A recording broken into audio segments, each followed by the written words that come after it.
പ്രിയ പ്രേക്ഷകർക്ക് സീരിയൽ ന്യൂസിലേക്ക് സ്വാഗതം. കൂടുതൽ സീരിയൽ ന്യൂസുകൾ അതിവേഗം ലഭിക്കുന്നതിന് ഈ ചാനൽ സബ്സ്ക്രൈബ് ചെയ്യുക. ബെൽ ഐക്കൺ മറക്കാതെ ക്ലിക്ക് ചെയ്യുക. വീഡിയോ ഇഷ്ടമായി എങ്കിൽ ലൈക്ക് ചെയ്യാൻ മറക്കരുത്. അപ്രതീക്ഷിതമായ ചതിയിൽ ഗീതു ആകെ ഞെട്ടിപ്പോയിരിക്കുകയാണ്. ഇനി എന്തു ചെയ്യും? താൻ ചെയ്യാത്ത കുറ്റമാണ് തൻ്റെ തലയിൽ ഇപ്പോൾ ചാർത്തപ്പെട്ടിരിക്കുന്നത്. അതുകൊണ്ട് തന്നെ ഇനി എങ്ങനെയാണ് ഇതിനൊരു സൊല്യൂഷൻ കണ്ടെത്തുക എന്നുള്ള ചോദ്യം ബാക്കിയായതിനെ തുടർന്ന് തൻ്റെ സത്യം തെളിയിക്കുന്നതിന് വേണ്ടിയുള്ള നീക്കങ്ങൾ ഗീതു ആരംഭിക്കുന്നു. ഗോവിന്ദിനെ ചെന്ന് കണ്ട് ഗീതു പറയുകയാണ്, ഞാൻ അങ്ങനെ ഒരു ചതി ചെയ്തിട്ടില്ല എന്ന്. ഇത് കേൾക്കുന്ന ഗോവിന്ദ്, നീ ചെയ്തിട്ടില്ലായിരിക്കാം, പക്ഷേ തെളിവുകളെല്ലാം നിനക്ക് എതിരാണ് എന്നതാണ് യാഥാർത്ഥ്യം. നീ ആ കാര്യം മനസ്സിലാക്കിയേ പറ്റൂ.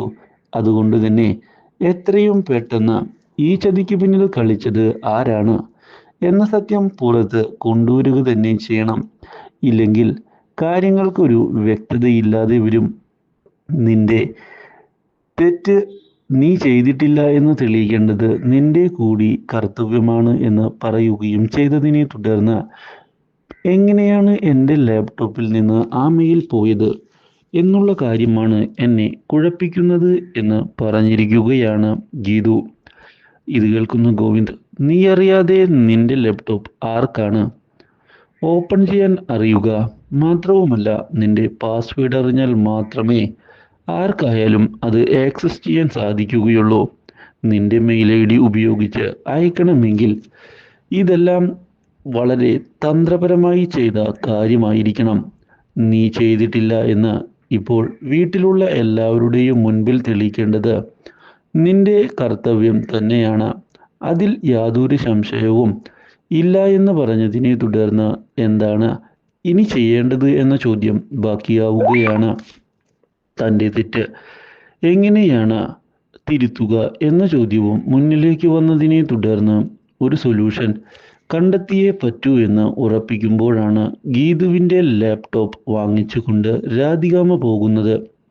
ഇനി തെളിവുകളെല്ലാം ഞങ്ങൾ പരിശോധിച്ചുകൊള്ളാം. മാത്രവുമല്ല, നീ ഇത്രയും നാൾ കാണിച്ചതിനെല്ലാം തിരിച്ചടിയാണ് ഇപ്പോൾ ലഭിച്ചിരിക്കുന്നത് എന്ന് പറയുന്ന രാധികാമ്മ കുറ്റമിനി ഞങ്ങളുടെ മേൽ അടിച്ചേൽപ്പിക്കാൻ നോക്കണ്ട എന്ന് പറയുകയും ചെയ്യുന്നു.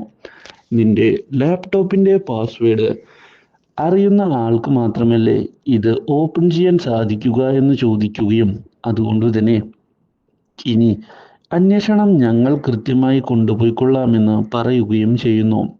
ഇതോടെ രാധികാമ്മയും വരുണും ചേർന്ന് തന്നെ കൊടുക്കാൻ ശ്രമിക്കുകയാണ് എന്ന് ഉറപ്പിച്ചിരിക്കുകയാണ് ഗീതു. പക്ഷേ അവരുടെ ചതി തെളിയിക്കുന്നതിനുള്ള യാതൊരു തെളിവുകളും തൻ്റെ കൈവശമില്ല. അതുകൊണ്ട് ഇനി ഞാൻ എന്ത് ചെയ്യും? എങ്ങനെയാണ് ഗോവിന്ദിൻ്റെ മുന്നിൽ എൻ്റെ സത്യസന്ധത തെളിയിക്കുക എന്ന ചോദ്യം ബാക്കിയാവുകയാണ്. ഇതേ തുടർന്നാണ് ഗീതു അജാസിനെ ചെന്ന് കാണാൻ തീരുമാനമെടുക്കുന്നത്. ഇതോടെ അജാസിനോട് കാര്യങ്ങൾ ചോദിക്കുന്നതിനായി ഗീതു തയ്യാറാകുന്നു. എന്നാൽ ഗീതുവിൻ്റെ ചോദ്യങ്ങൾ കേൾക്കുന്ന അജാസ്, മെയിൽ പോയിരിക്കുന്നത് ഗീതുവിൻ്റെ ലാപ്ടോപ്പിൽ നിന്ന് തന്നെയാണ്. അതിൽ യാതൊരു സംശയവും വേണ്ട. കൃത്യമായ തെളിവുകളുണ്ട് അതിന്. പക്ഷേ ആ സമയം ഗീതു ലാപ്ടോപ്പ് ഉപയോഗിച്ചിട്ടില്ല എന്നുള്ള കാര്യം ഗീതുവിനറിയാം. പിന്നെ ആ ലാപ്ടോപ്പ് ആര് തുറന്നു, എങ്ങനെ മെയിൽ ഐ ഡി ആക്സസ് ചെയ്തു, ആ കാര്യം നമ്മൾ ഒരുമിച്ച് കണ്ടെത്തണം. അതിന് ഞാനും ഗീതുവിനെ സഹായിക്കാം എന്ന് പറഞ്ഞ ഇരുവരും ചേർന്നുകൊണ്ട് പുതിയ അന്വേഷണം തുടങ്ങുമ്പോഴാണ് ആ രഹസ്യം പുറത്തു വരുന്നത്. Do like, share and subscribe.